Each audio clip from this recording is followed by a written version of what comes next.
Welcome to the Vault Podcast, classic music reviews, presented by IV Creative. Now, here's your hosts, B. Cox and the crew. Greetings and welcome, ladies and gentlemen, to another edition of the Vault Podcast, classic music reviews, presented by IV Creative. It's a perspective of the classics from a fresh point of view. We appreciate you for taking your time and lending your ears to our perspective. You could be anywhere listening to anything, but you're right here with us, so we thank you. With you today is yours truly, B. Cox, and if I haven't said it to you already, Happy New Year to all of the supporters and followers out there, all the listeners. We hope you all had a great holiday season, and we wish you nothing but blessings and success in the new year. We want you all to come on this journey alongside with us, and again, we thank you all for all of your support. Thank you for rocking all of us as we continue into our third full year, as we make the round going into the fourth anniversary of the Vault in 2023. So we want to thank you all for joining us on this journey and for continuing to support us and also spread the word. Guys, the numbers have been great this past year. 2022 was massive, but we want to make 2023 even bigger. And we got some big things lined up for y'all. I can't wait to show y'all some of the things that we have lined up and some of the segments we plan on having. We want to make this show more and more interactive, and we are promising more components so that you can be interactive with us. So stay with us and stay tuned with all the things that we have going on. A quick reminder, you can visit us at vaultclassicpod.com. That's vaultclassicpod.com, our website. You can go there and listen to our back catalog, leave a voice note, also leave a review, check out all the information on me and of course our past guests. And you can also support us at Buy Me a Coffee at the coffee cup in the bottom left-hand corner to leave a monetary donation to support the show. Again, that's vaultclassicpod.com. All of our streaming sources are there, and of course, all of our social media pages where you can connect with us there as well. As we always say here on The Vault, our motto is hashtag open the vault, hashtag nothing but the classics, or MBTC. And as we round the corner here into 2023, we like to look back just a little bit. And as we start the year, we always want to begin a new calendar year by giving you a preview of what you can expect here at the Vault Classic Music Reviews Podcast by looking at the years that we're covering. And this year on the Vault, we are looking back 20, 25, and 30 years to the years of 1993, 1998, and 2003. And I'm telling you, we're very excited to unveil these years, the albums, and the moments that shaped your lives during those years. We can't wait to get into it. And so this first edition that we have is our series that we call The Year That Was. And first up on the docket is the first year that we'll cover, which is 1993. Now, on The Year That Was, we like to take a look at history, some of the things that happened, historical moments that happened, and touch on a few highlights. Then we also take a look at the music that was during that year to give you an idea of what it is we'll cover on the Vault during some podcasts, some bonus segments, and also some guest spots on other podcasts as well. Without further ado, let's get right into the year of 1993. Now in 1993, your boy B. Cox was still in the fifth grade, getting ready to finish the fifth grade. And that year was a crazy year. Just to start off, in January of that year, Bill Clinton, who was elected in November of 1992, was inaugurated as president of the United States. Now, for those of y'all who are citizens of the United States and were old enough to be around during that time, that kicked off a interesting, a very tumultuous time in U.S. history. And for some people, a very successful financially and for some people politically time during those 8 years that Bill Clinton occupied the White House. Now, we'll get into a couple of different things during the year that was as we go into 1998. And for those of you all who are listening to me, the words Bill Clinton in 1998, you should know exactly what it is that I'm referring to. We'll just leave that at that. But the inauguration of Bill Clinton was a big thing. This was the first time that a Democratic president was elected to the White House in more than 12 years, after 8 years of Ronald Reagan and 4 years of George H.W. Bush. The first time that a Democrat had taken office. There was a big, elaborate inauguration. Maya Angelou gave her famous poem, of course, from the steps of the Capitol that morning. And it was a very big celebration. Probably one that we didn't see as big of a celebration until the first black president, Barack Obama, was given when he was inaugurated in January of 2009. So then we moved to February. This is another thing that is a very dark period of history, but something that I feel like I have to remember because I remember seeing the news reports when I was in school The very first World Trade Center attack, the bombing that happened in February of 1993, that took place. For those of us who remember that, we remember seeing the images on the news of all the images of people coming out and, the smoke and everything else, and people with soot and stuff on their faces. It was bad. And so that World Trade Center attack happened in February of 93. We thought that was as bad as a terrorist attack that could happen, but we were wrong. We were woefully wrong, and we would be proven so woefully wrong only 8 years later. Unfortunate. In April, for those of y'all who remember as well, David Koresh, the Branch Davidian cult, which was in Waco, Texas, is one of the things that how I came to know the city of Waco is by those reports in the news of this cult that David Koresh, who was this sort of fundamentalist religious leader that had taken a cult. And for those who remember during that time, it was a very controversial figure.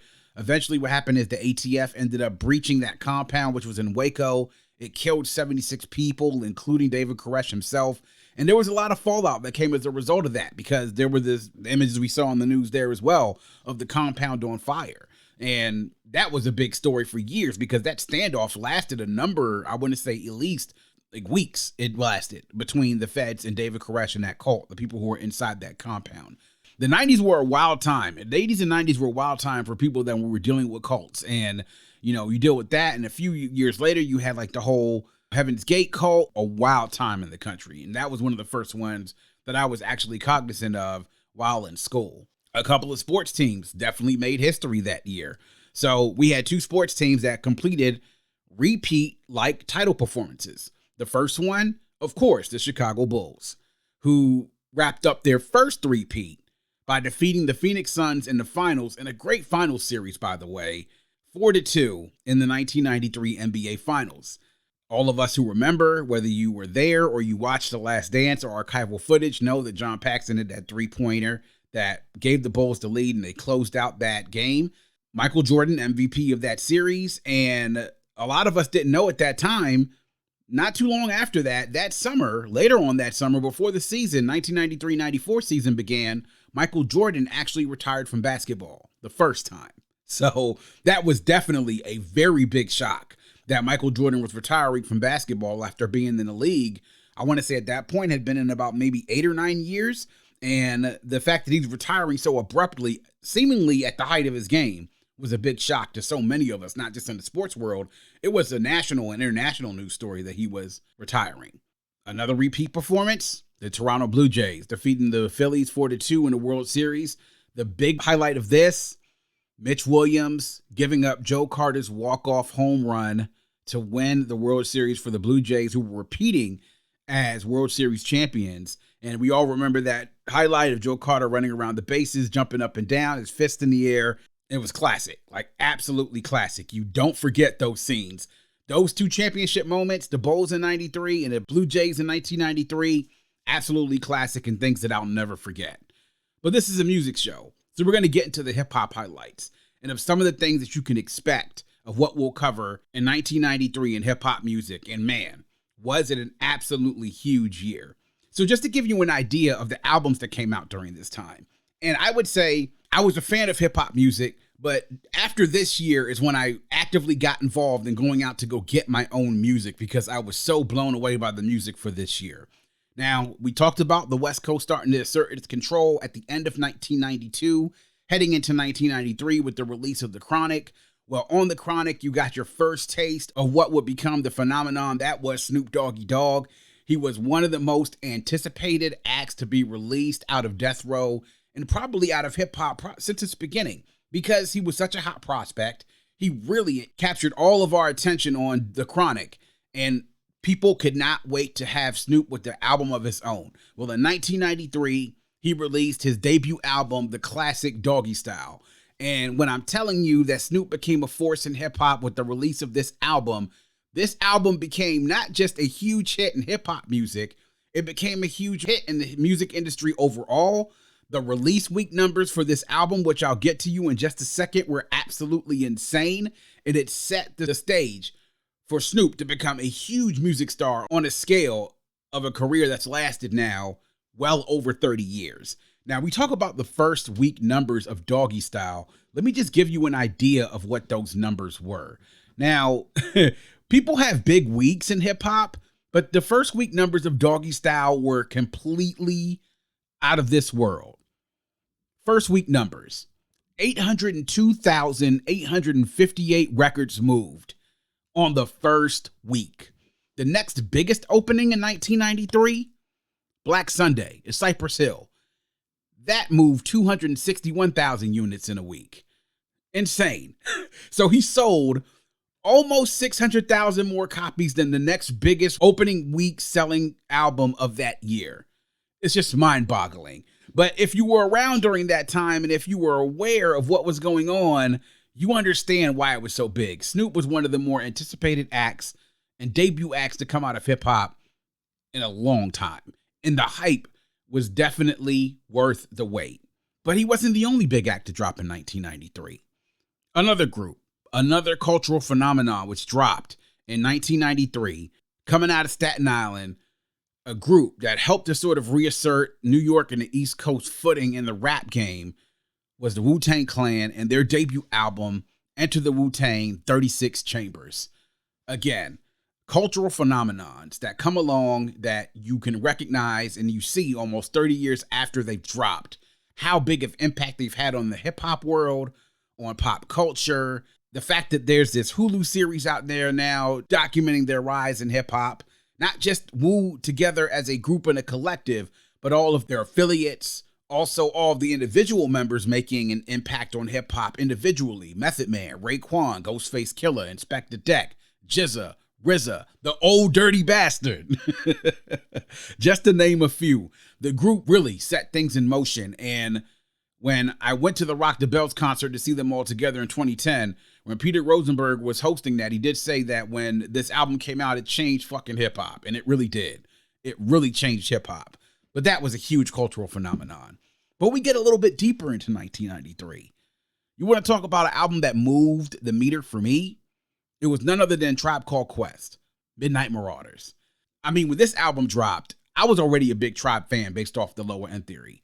And while many people will give the Low End Theory their credit, I actually think that the Midnight Marauders album is the album that made Tribe as popular as they were when they took that break after this album. Midnight Marauders is why I think that Beats, Rhymes, and Life became such a big success. Because the hits on this album, the deep album cuts on this album, my goodness.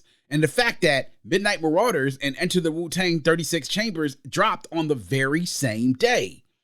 Talk about having to go through a decision if you only got 10 to 12 bucks to spend and you got to get one album and you can only choose one.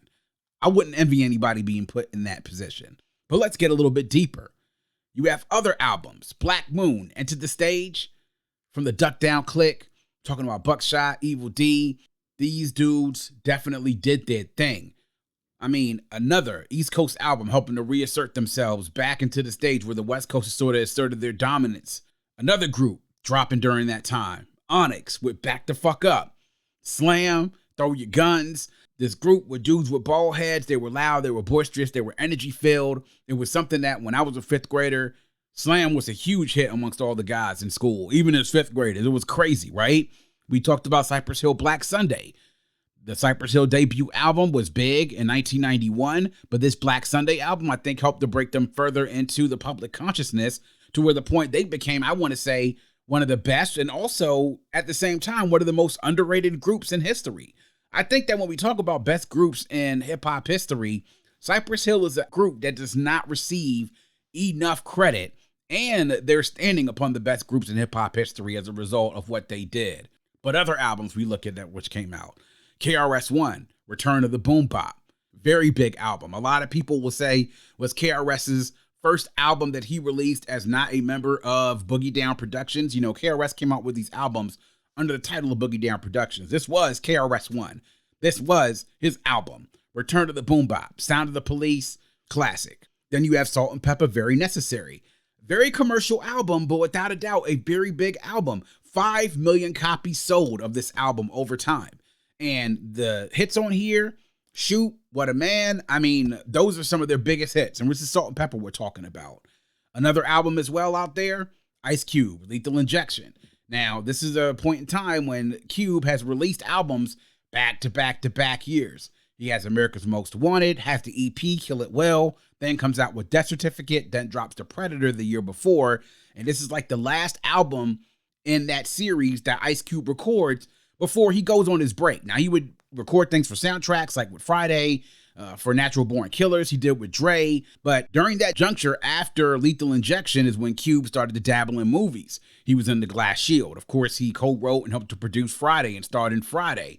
So he's starting to pick up his movie career, Players Club, all those before, and it becomes almost another 5 years before Ice Cube drops another album, solo album at that. So all these albums have come out, these hip hop albums, essential or classic albums. But then we get into R&B. And the R&B year in 1993 is absolutely insane. Just to give you a rundown of a couple of the albums that came out that we'll be attempting to cover at the Vault this year. Tony, Sons of Soul, Anniversary, Slow Wine, a very interesting story around the recording of that album. You have Janet Jackson's Janet album. Man, an album that definitely was a cultural force, an album that many people will say is probably her best album. And really showed us, I want to say, truly the grown up and sexually liberated Janet, which is a story that we'll get into for many of us who saw the Janet documentary last year.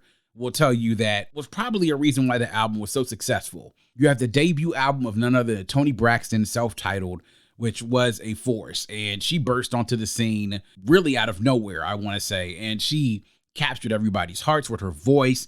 Plenty of classic hits on that album. Just really a great project. Mariah Carey's Music Box. She continues her run during the early to mid 90s. She was not missing. As a matter of fact, give her the whole decade of the 90s. She didn't miss. She definitely had things on lock. Jodeci with Diary of a Madman, their follow-up to Forever My Lady. This is an album that many people will say, again, many people who, depending on who you talk to, will feel as though Diary of a Madman was a better overall album than Forever My Lady. Now, do they have the classic tracks on there? No, but I think people will say that this is a more even tone album, though the tenor of this album was a little bit more even than Forever My Lady. But, it all depends on who you talk to. The Wonderkin, Tevin Campbell himself, I'm Ready. Those of us who know how big Tevin Campbell was during that time, I will tell you, from a guy who was in 5th grade, look, girls absolutely love Tevin Campbell and his songs. They did. You could never go wrong if you were a boy trying to impress a girl by attempting to turn on some Tevin Campbell, or if you had some vocals attempting to sing Tevin Campbell. Oh, yeah. That's how a girl knew that you liked her. So that was huge, man. He was definitely a force during that time. I had a conversation with my brother-in-law the other day about how talented that guy was. Some of us may have forgotten just how talented that dude was, man. He was insane with his vocals. And another one, Escape with Hummin' Coming At Ya. Man, to be an R&B group during the early 90s, we talked about SWV last year, En Vogue, TLC. Escape is another one that came out there that definitely burst onto the scene. Whew, man, I'm telling you. This was a crazy year, 1993 R&B wise. We started to get into that period where the music started to change. We talked about it last year with the R&B reps and with Brian Alexander Morgan, what SWV's It's About Time did. I felt like this year was sort of a continuation of that as we moved into a new era of R&B music. But that's 1993, y'all. Just an idea of what you can expect this year of music that we're going to be covering. You heard the names: 36 Chambers, Midnight Marauders, 93 Till Infinity, by Souls of Mischief, Doggy Style, Enter the Stage, Back the Fuck Up, Black Sunday, Return of the Boom Bop, Lethal Injection, and all those R&B albums we just named right there, man. I mean, you can only imagine just the type of reviews we'll have and the perspectives we'll have of those albums now that they are turning 30 years old this year, which is crazy for me to even say that. But it's going to be a big year. We look forward to hearing from all of you on all of our reviews, you tuning in, you giving your feedback, your perspectives, you letting us know what those albums meant to you. We can't wait to bring it all to you here at the Vault Classic Music Reviews podcast. So join us on the journey, and we can't wait to interact with you all about these classics in these times of our lives. And that is going to wrap up yet another edition of The Vault. Please make sure you are visiting us at vaultclassicpod.com. That's vaultclassicpod.com. There you can learn more about the show, check out our past episodes, join our mailing list, leave a review, or if so inclined, you can leave us a voice note. Click the blue microphone in the bottom right-hand corner to leave us a voice note to let us know what you think about the show, or to just show us some love. To support the show, click the coffee cup shaded in yellow in the bottom left-hand corner. to access our Buy Me a Coffee page. On Buy Me a Coffee, you can give a small monetary donation to support the show to ensure that we can keep the vault open for many years to come. You can also visit us on social media at Vault Classic Pod on IG, Twitter, and on TikTok. Also hit us on YouTube and our Facebook page. Like and follow us on social media, subscribe to the pod and the YouTube channel. We do it here all for you. We appreciate the support, and if you have a friend, tell a friend, and make sure that that friend tells a friend. Always remember to keep your headphones on and your music loud, but not too loud. And as we close, we'd like to remind everyone to dream big, because dreams are the basis for creation. Always create, motivate, and elevate, because you were never destined or created to stay stationary or ordinary in this life. And on that note, we say peace. Thank you for listening and coming into The Vault. Please subscribe and visit us at vaultclassicpod.com. That's vaultclassicpod.com.